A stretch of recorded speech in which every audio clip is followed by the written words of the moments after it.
Imagina un mundo invisible a nuestro alrededor, una guerra espiritual que ocurre sin que nuestros ojos puedan percibirla. Las Escrituras revelan que no luchamos contra carne y sangre, sino contra principados y potestades, contra los dominadores de este mundo tenebroso. Esta es la historia de lo que la Biblia realmente enseña acerca de los poderes invisibles que influyen en nuestra realidad cotidiana. Pablo, el apóstol, escribió palabras que resuenan a través de los siglos para los creyentes de Éfeso. En su carta, reveló una verdad fundamental que muchos ignoran. Porque no tenemos lucha contra carne y sangre, sino contra principados, contra potestades, contra los príncipes de las tinieblas de este siglo, contra huestes espirituales de maldad en las regiones celestiales. Este pasaje de Efesios capítulo 6, versículo 12, abrió una ventana para comprender el mundo espiritual que afecta directamente nuestra existencia terrenal. Los efesios vivían en una ciudad dominada por el culto a la diosa Diana, donde su templo era una de las 7 maravillas del mundo antiguo. Ellos enfrentaban diariamente la opresión espiritual de un sistema religioso que los rodeaba. Pablo no hablaba de manera alegórica. Para él, esos principados y potestades eran realidades concretas, seres espirituales rebeldes contra Dios que ejercían influencia sobre regiones, culturas y sistemas de pensamiento. Los efesios comprendían este concepto porque vivían bajo la constante presión de fuerzas que buscaban impedir la expansión del Evangelio.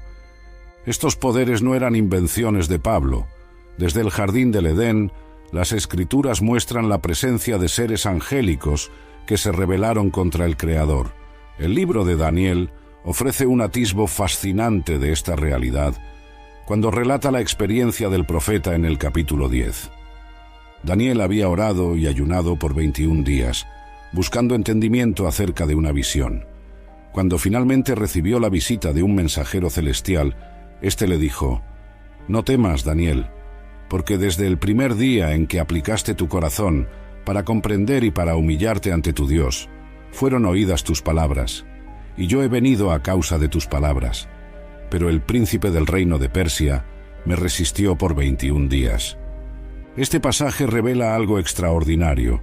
Existían poderes espirituales asociados a reinos terrenales. En este caso, un príncipe espiritual sobre Persia que tenía suficiente autoridad para resistir a un mensajero divino durante 3 semanas completas. El texto continúa revelando que Miguel, descrito como uno de los primeros príncipes, vino en auxilio de este mensajero. Esta jerarquía de poderes espirituales no es una idea aislada en las Escrituras. En el libro de Job vemos a Satanás presentándose ante Dios después de andar rodeando la tierra. En Lucas capítulo 4, durante la tentación de Jesús, el diablo le muestra todos los reinos del mundo y declara: «Te daré todo este poder y su gloria, porque a mí me ha sido entregado y lo doy a quien quiero». Esta afirmación audaz no fue refutada por Jesús. De hecho, en Juan capítulo 12, versículo 31, Jesús se refiere a Satanás como el príncipe de este mundo, reconociendo su influencia sobre los sistemas mundanos, aunque limitada y temporal. La Biblia presenta consistentemente un cosmos habitado no solo por humanos, sino por seres espirituales organizados en jerarquías. Algunos permanecieron fieles a Dios, sirviendo como mensajeros y ministros. Otros se rebelaron y ahora operan en contra de los propósitos divinos, influyendo en naciones, culturas e individuos. El apóstol Juan, en su primera carta, capítulo 5, versículo 19, hace una declaración sorprendente: «Sabemos que somos de Dios y que el mundo entero yace en el maligno». Este lenguaje sugiere una influencia penetrante de las fuerzas espirituales hostiles sobre los sistemas humanos. En Apocalipsis encontramos referencias a las 7 iglesias de Asia Menor, cada una enfrentando desafíos espirituales específicos relacionados con su ubicación geográfica. La iglesia de Pérgamo, por ejemplo, se describe como estando donde está el trono de Satanás, una referencia posiblemente asociada al inmenso altar de Zeus o al centro del culto al emperador romano en esa ciudad. Estos pasajes sugieren que las fuerzas espirituales no operan de manera uniforme, sino que tienen áreas de influencia específicas. Ciudades, regiones y culturas pueden verse afectadas por diferentes manifestaciones de oposición espiritual, así como los individuos pueden verse impactados de maneras distintas. Pablo también menciona elementos del mundo en Gálatas capítulo 4, versículo 3, refiriéndose posiblemente a poderes espirituales elementales que ejercían influencia sobre los sistemas religiosos precristianos. En Colosenses capítulo 2, versículo 15, él declara que Cristo despojó a los principados y potestades, los exhibió públicamente, triunfando sobre ellos en la cruz. Este texto revela una verdad profunda. La cruz de Cristo no fue solo el medio de redención individual, sino una victoria cósmica sobre poderes espirituales que mantenían a la humanidad en esclavitud. En la crucifixión, lo que parecía ser la derrota de Jesús fue, en realidad, su triunfo sobre las fuerzas espirituales hostiles. Las Escrituras muestran que estos poderes operan con frecuencia a través de sistemas humanos, políticos, religiosos, económicos y sociales. Daniel capítulo 10 sugiere una correlación entre gobiernos terrenales y entidades espirituales. Pablo, en Efesios capítulo 2, habla del príncipe de la potestad del aire, que actúa en los hijos de desobediencia, indicando influencia espiritual sobre comportamientos humanos. ¿Cómo influyen estos poderes en el mundo? Las Escrituras indican diversos métodos.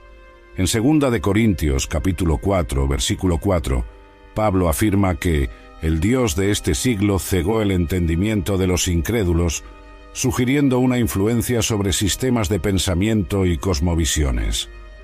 En 1 de Timoteo, capítulo 4, versículo 1, él advierte sobre doctrinas de demonios que se manifestarían en los últimos tiempos, falsas ideologías y enseñanzas que desvían a las personas de la verdad.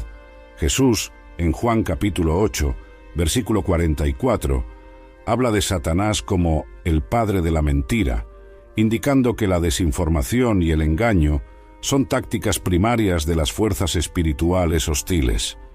En el jardín del Edén, la serpiente utilizó una combinación de media verdad y cuestionamiento de la palabra de Dios. Así que Dios dijo: «Ciertamente no moriréis». Esta táctica sigue siendo efectiva. Sembrar dudas acerca de la veracidad y la bondad de las instrucciones divinas. Las Escrituras también revelan que estos poderes a menudo operan a través de la acusación. En Apocalipsis capítulo 12, a Satanás se le llama acusador de nuestros hermanos, el que los acusaba delante de nuestro Dios día y noche. Este pasaje revela una actividad incesante de acusación contra los fieles. La palabra diablo, diabolos en griego, literalmente significa calumniador o acusador. Su estrategia incluye no solo acusar a los creyentes delante de Dios, sino también infiltrar sentimientos de culpa, vergüenza y condenación en sus mentes, incluso después del perdón divino. En contraste, al Espíritu Santo se le llama Parácletos, abogado o consolador. Mientras las fuerzas hostiles acusan, el Espíritu de Dios defiende, consuela y trae paz. Esta distinción fundamental ayuda a los creyentes a discernir el origen de los pensamientos que surgen en sus mentes. La condenación prolongada proviene del enemigo. La convicción que lleva al arrepentimiento y la restauración proviene de Dios. Las Escrituras muestran que estos poderes también trabajan a través de la tentación. En Mateo capítulo 4, vemos a Jesús siendo tentado directamente por Satanás en el desierto. Las tentaciones se dirigieron específicamente a áreas de vulnerabilidad potencial: el hambre física después de 40 días de ayuno, el deseo de probar su identidad como hijo de Dios y la posibilidad de alcanzar su objetivo mesiánico sin pasar por el sufrimiento de la cruz. Satanás incluso usó las Escrituras, citándolas parcialmente y fuera de contexto en su intento de desviar a Jesús. Esta táctica sigue siendo común: usar verdades parciales de la palabra de Dios, descontextualizadas, para justificar comportamientos contrarios a la voluntad divina. Jesús respondió a cada tentación con la palabra de Dios, correctamente aplicada, demostrando que la Escritura, cuando se comprende en su contexto adecuado, es un arma poderosa contra las estrategias engañosas del enemigo. La Biblia también muestra que las fuerzas espirituales hostiles promueven divisiones entre los creyentes. En Efesios capítulo 4, Pablo exhorta a los creyentes a conservar la unidad del Espíritu en el vínculo de la paz, reconociendo que la unidad no ocurre automáticamente, sino que debe mantenerse activamente contra fuerzas que intentan destruirla. En 2 de Corintios capítulo 2, versículo 11, Pablo advierte sobre el peligro de no perdonar, diciendo: «Para que Satanás no se aproveche de nosotros, pues no ignoramos sus intenciones». Este pasaje revela que el enemigo busca activamente explotar relaciones rotas y resentimientos no resueltos entre los creyentes. Las divisiones en la Iglesia rara vez comienzan como grandes cismas teológicos. Más frecuentemente se inician como pequeños desacuerdos personales que, si no se tratan con gracia y perdón, crecen hasta convertirse en divisiones significativas. Pablo reconoció que tales divisiones no son meros problemas humanos, sino que tienen una dimensión espiritual. Otra estrategia revelada en las Escrituras es la persecución. En Apocalipsis capítulo 12, versículo 17, leemos que el dragón se llenó de ira contra la mujer y se fue a hacer guerra contra el resto de su descendencia, los que guardan los mandamientos de Dios y tienen el testimonio de Jesús. Desde los primeros días de la Iglesia, los seguidores de Cristo enfrentaron oposición, no solo de sistemas religiosos y políticos humanos, sino de las fuerzas espirituales que operan a través de ellos. Jesús advirtió a sus discípulos: «Si el mundo os odia, sabed que antes que a vosotros me odió a mí. Si a mí me persiguieron, también os perseguirán a vosotros». Esta persecución puede presentarse en formas obvias como la violencia física y la discriminación legal, pero también en formas más sutiles como la ridiculización social, la exclusión cultural y la presión para conformarse a valores antibíblicos. Pablo y Silas experimentaron esto directamente cuando fueron encarcelados en Filipos por liberar a una joven esclava de un espíritu de adivinación que generaba lucro para sus amos. Las Escrituras también revelan que estos poderes pueden operar a través de la idolatría. En 1 de Corintios capítulo 10, versículo 20, Pablo afirma claramente: «Antes digo que lo que los gentiles sacrifican, a los demonios lo sacrifican y no a Dios». Este pasaje establece una conexión directa entre los sistemas idólatras y las fuerzas espirituales hostiles. Los ídolos en sí, estatuas de madera, piedra o metal, no tienen poder inherente. Sin embargo, detrás de estos objetos físicos existen fuerzas espirituales reales que reciben adoración desviada del verdadero Dios. El primer mandamiento: «No tendrás otros dioses delante de mí», reconoce esta realidad. La idolatría no se limita a estatuas e imágenes. En Colosenses capítulo 3, versículo 5, Pablo identifica la avaricia como idolatría. Cualquier cosa que reciba la devoción, confianza y adoración debida solo a Dios se convierte en un ídolo, ya sea el dinero, el estatus, la comodidad, las relaciones o ideologías políticas. Las Escrituras también muestran que estos poderes buscan distorsionar la sexualidad humana. Pablo advierte en 1 de Tesalonicenses capítulo 4 que debemos abstenernos de la prostitución, porneia, inmoralidad sexual en general, cada uno sabiendo controlar su propio cuerpo en santificación y honor, no con pasión de concupiscencia, como los gentiles que no conocen a Dios. La sexualidad, creada por Dios como buena y sagrada dentro de los límites del matrimonio entre un hombre y una mujer, se ha convertido en un campo de batalla espiritual significativo. Las fuerzas hostiles trabajan para distorsionar este don divino, ya sea a través de la restricción legalista que lo considera impuro, como algunas herejías gnósticas criticadas por Pablo, o a través de la indulgencia sin límites que lo separa de su contexto divinamente ordenado. En Efesios capítulo 5, Pablo contrasta la embriaguez que lleva al libertinaje, con ser llenos del Espíritu, que conduce a relaciones saludables. Esta yuxtaposición sugiere que tanto el abuso de sustancias como la inmoralidad sexual pueden abrir puertas a la influencia espiritual negativa. Otra estrategia revelada en las Escrituras es el uso de falsos profetas y falsas enseñanzas.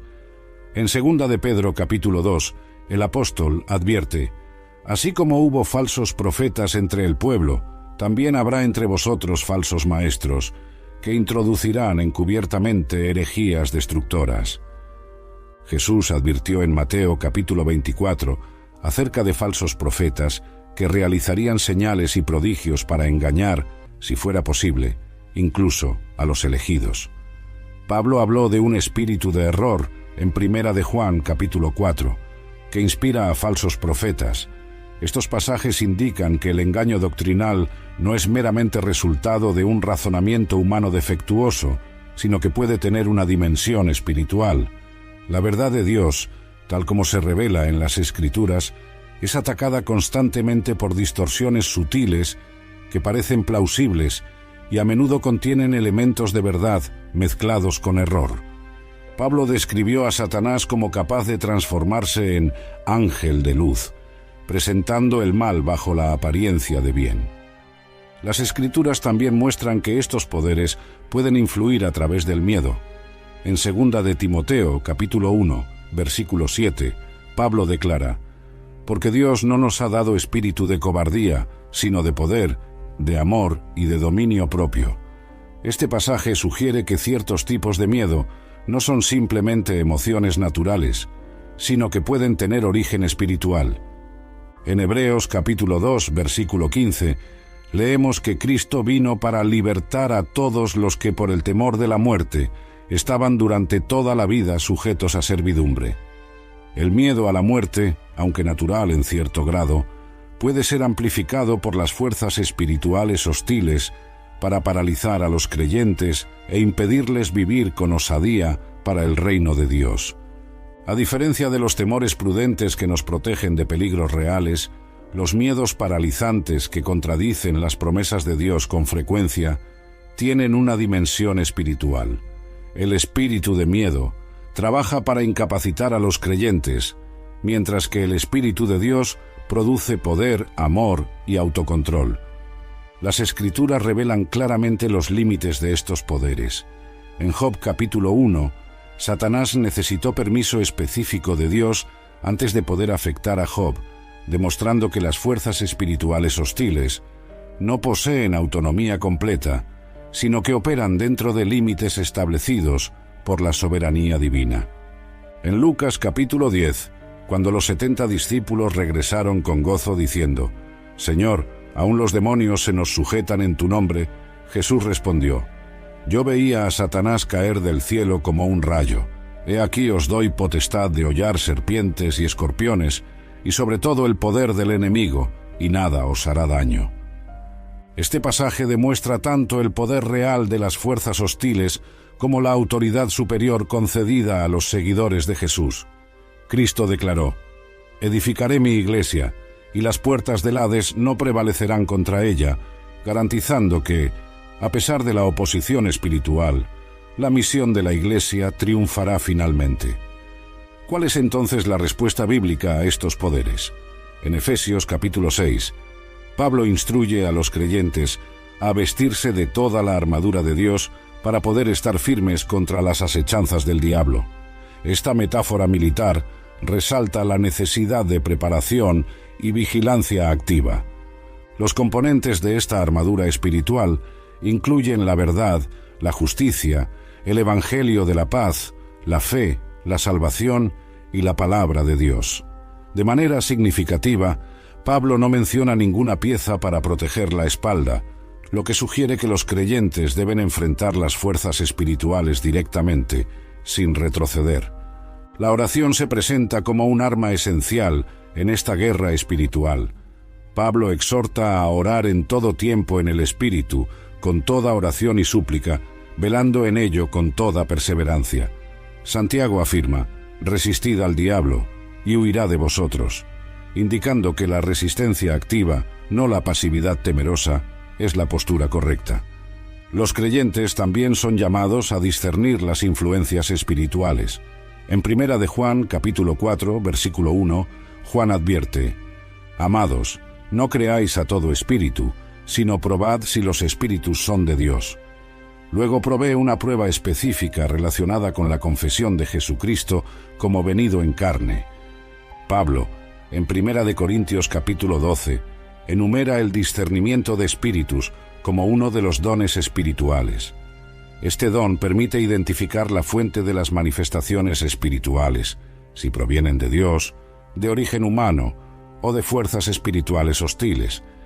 El discernimiento no es paranoia espiritual, sino una evaluación sobria, basada en los principios bíblicos. Jesús advirtió contra juzgar por las apariencias, enseñando, en cambio, a juzgar con justo juicio. Pablo exhortó a los tesalonicenses a examinarlo todo y retener lo bueno, indicando un proceso de evaluación cuidadosa, no una aceptación ingenua ni un rechazo cínico. Las Escrituras también enfatizan la importancia de la comunidad en la guerra espiritual. Pablo nunca presenta el conflicto espiritual como una batalla individual, sino como un esfuerzo comunitario. En Efesios capítulo 6, sus pronombres son consistentemente plurales. Para que podáis estar firmes, tomad toda la armadura. La Iglesia funciona como un ejército espiritual, con cada miembro ejerciendo sus dones específicos para beneficio mutuo. Pablo compara a la Iglesia con un cuerpo en 1 de Corintios capítulo 12, donde cada parte depende de las otras. Este modelo comunitario contrasta fuertemente con el individualismo contemporáneo que con frecuencia deja a los creyentes vulnerables al ataque espiritual. Jesús envió a sus discípulos de 2 en 2, reconociendo que el ministerio en pareja ofrece mayor protección y eficacia que los esfuerzos solitarios.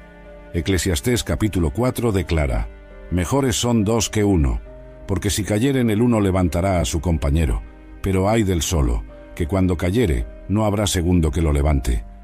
Al comprender la realidad de estos poderes, debemos evitar dos extremos: la negación escéptica y la obsesión supersticiosa. C.S. Lewis, aunque no sea un texto bíblico, observó sabiamente que el diablo se siente igualmente complacido cuando negamos su existencia o cuando nos fascinamos excesivamente con ella. Las Escrituras nunca presentan a las fuerzas espirituales hostiles como iguales a Dios en poder. A diferencia de los sistemas dualistas que ven el bien y el mal como fuerzas cósmicas equivalentes en batalla eterna, la Biblia retrata a Satanás y sus poderes como criaturas rebeldes con autoridad limitada y destino ya determinado. En Apocalipsis capítulo 20, Juan describe el juicio final de Satanás, cuando él será arrojado al lago de fuego y azufre para ser atormentado día y noche por los siglos de los siglos. Su derrota no está en duda, fue sellada en la cruz y será plenamente manifestada en el retorno de Cristo. La verdad central acerca de los poderes y principados es que, aunque son reales e influyentes, ya han sido decisivamente derrotados por Cristo. En Colosenses capítulo 2, Pablo describe cómo Jesús despojó a los principados y potestades, los exhibió públicamente, triunfando sobre ellos en la cruz. La cruz representa no solo la salvación individual, sino la victoria cósmica sobre las fuerzas espirituales hostiles. El aparente fracaso de Jesús fue, en realidad, su triunfo supremo sobre los poderes de las tinieblas. Como escribió Pablo: «Pero lejos esté de mí gloriarme, sino en la cruz de nuestro Señor Jesucristo». En Apocalipsis, Juan vio el cielo abierto y a Cristo montado en un caballo blanco, llamado Fiel y Verdadero, con los ejércitos celestiales siguiéndolo. La visión culmina con la derrota final de todas las fuerzas hostiles y el establecimiento de nuevos cielos y nueva tierra, en los cuales mora la justicia. Esta es la verdad final acerca de los poderes y principados. Por más reales e influyentes que sean en el presente, su destino ya está sellado. Los creyentes no luchan por la victoria, sino desde la victoria ya conquistada por Cristo. Como declaró Pablo: «En todas estas cosas somos más que vencedores por medio de aquel que nos amó. La historia de los poderes y principados en la Biblia no es sólo un relato de fuerzas espirituales en conflicto, sino una narrativa de esperanza y victoria para todos los seguidores de Cristo. Sigamos explorando esta verdad profunda. Al estudiar las Escrituras, percibimos que los creyentes viven en una realidad de ya pero todavía no en relación con los poderes espirituales. En Hebreos capítulo 2, versículo 8, el autor observa: «Todas las cosas sujetaste debajo de sus pies, pero todavía no vemos todas las cosas sujetas a él».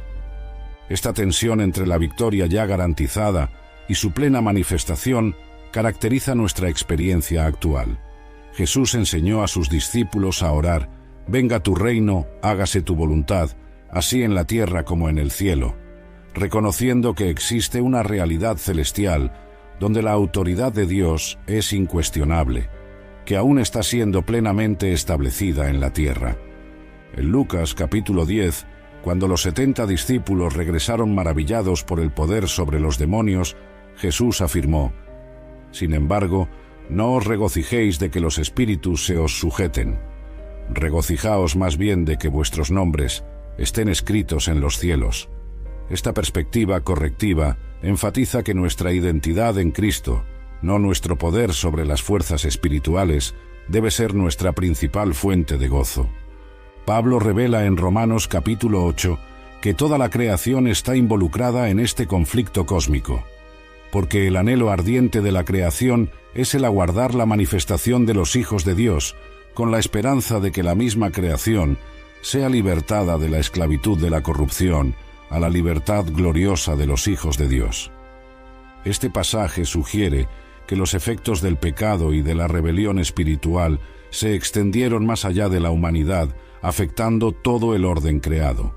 Cuando Adán y Eva cayeron, no solo la humanidad, sino también el mundo natural, entró en un estado de esclavitud a la corrupción.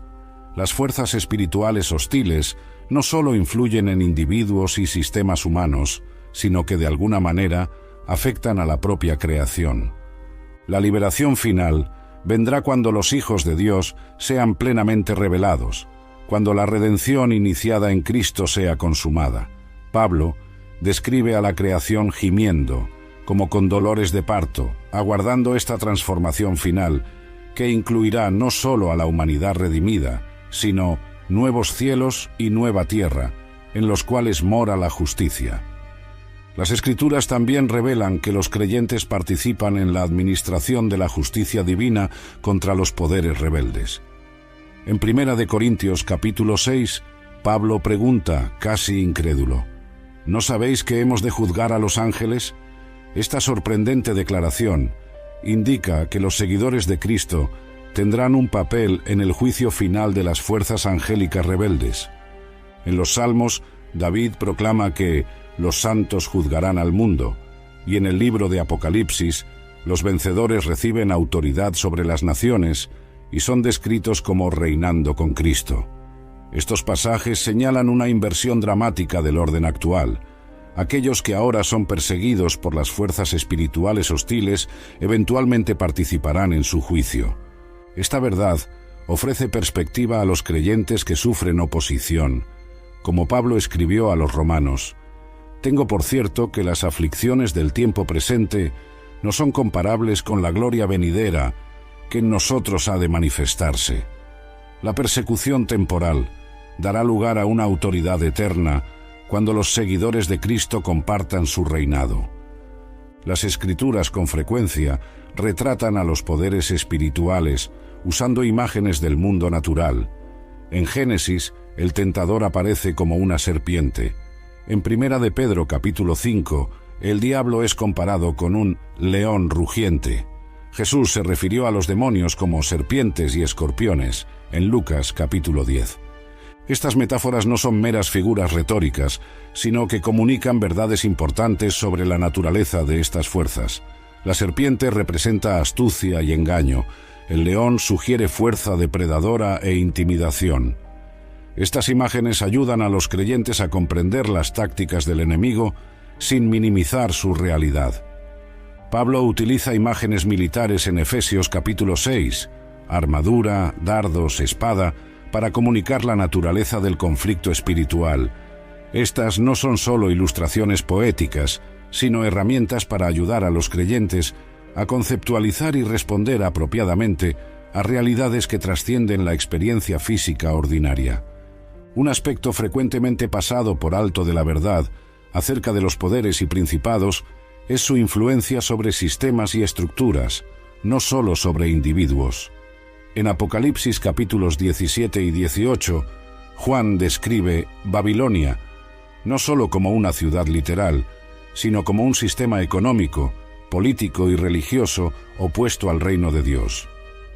Cuando Pablo habla de huestes espirituales de maldad en las regiones celestiales, reconoce que las fuerzas espirituales hostiles operan a través de sistemas y estructuras que moldean culturas, economías y gobiernos. La idolatría, la injusticia y la opresión con frecuencia se vuelven institucionalizadas en sistemas que trascienden las intenciones de cualquier individuo. Jesús confrontó no solo a demonios individuales, sino a sistemas religiosos corruptos. Sus críticas más severas fueron dirigidas a los líderes religiosos cuyas tradiciones invalidaban la palabra de Dios y colocaban cargas pesadas sobre los hombros de los hombres. Él reconoció que las estructuras religiosas ostensiblemente dedicadas a Dios podían ser corrompidas y usadas por las fuerzas espirituales hostiles. Las Escrituras también revelan que los poderes espirituales con frecuencia trabajan a través del engaño. En Juan capítulo 8, Jesús describe al diablo como padre de la mentira. En 2 de Tesalonicenses capítulo 2, Pablo habla de una operación de error enviada a aquellos que no recibieron el amor de la verdad. Este engaño puede manifestarse de varias maneras: religiones falsas, ideologías engañosas, filosofías que exaltan la sabiduría humana por encima de la revelación divina, y sistemas que prometen vida y significado a través del materialismo, el poder o los placeres. El apóstol Juan advierte: no améis al mundo, ni las cosas que están en el mundo, porque todo lo que hay en el mundo, la concupiscencia de la carne, la concupiscencia de los ojos y la soberbia de la vida, no proviene del Padre. La serpiente en el jardín del Edén preguntó: ¿así que Dios dijo? Cuestiona el contenido y la bondad de la palabra de Dios. Esta táctica fundamental continúa manifestándose en dudas acerca de la veracidad, relevancia y bondad de las Escrituras. ¿Dios realmente quiso decir eso? ¿Estas palabras no están culturalmente limitadas? ¿Dios realmente tendría esa expectativa?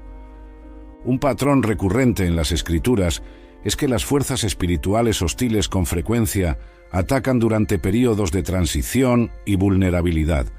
Jesús fue tentado inmediatamente después de su bautismo y antes del inicio de su ministerio público.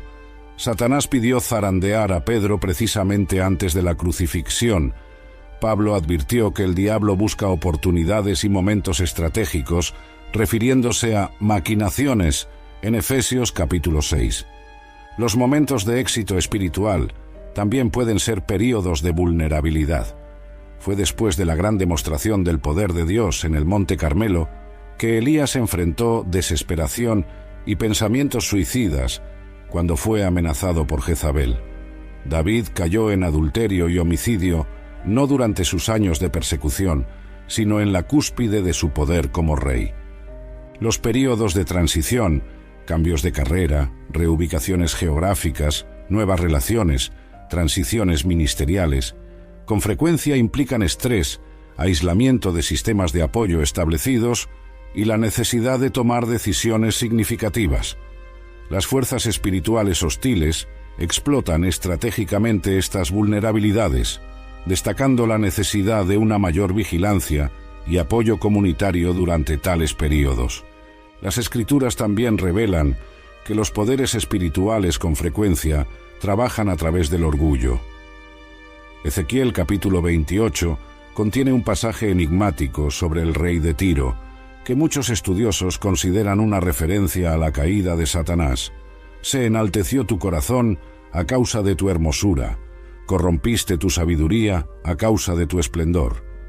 Isaías capítulo 14 contiene un lenguaje similar acerca del rey de Babilonia.